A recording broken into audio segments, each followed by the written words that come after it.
अगर आपने अभी तक हमारा चैनल सब्सक्राइब नहीं किया तो अभी सब्सक्राइब करें और बेल आइकॉन को क्लिक करके हमारी लेटेस्ट वीडियोस के बारे में अपडेट।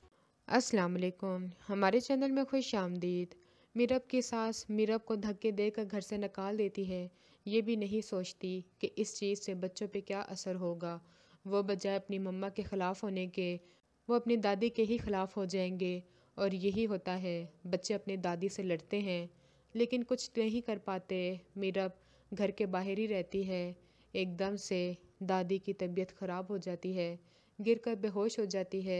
बच्चे जल्दी से दरवाज़ा खोलते हैं लेकिन तब तक देर हो चुकी होती है। मीरब की दादी मर जाती है।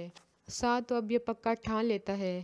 पहले तो किरण के फ़ैसले का इंतज़ार करता रहा था कि वो कोई फ़ैसला देगी तो मैं मीरब से शादी करूँगा, लेकिन अब देखता है कि मीरब बिल्कुल ही अकेली रह गई है और हर किसी का उसके घर में आना जाना लग गया है।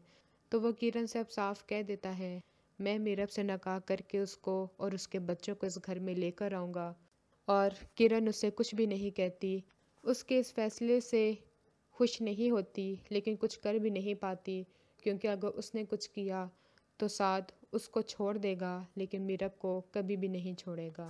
और साद सिर्फ दादी के सोम होने का इंतज़ार करता है ताकि मीरब से बाद में शादी करके उसको अपने घर ले आए। अगली वीडियो तक के लिए अल्लाह हाफ़िज़।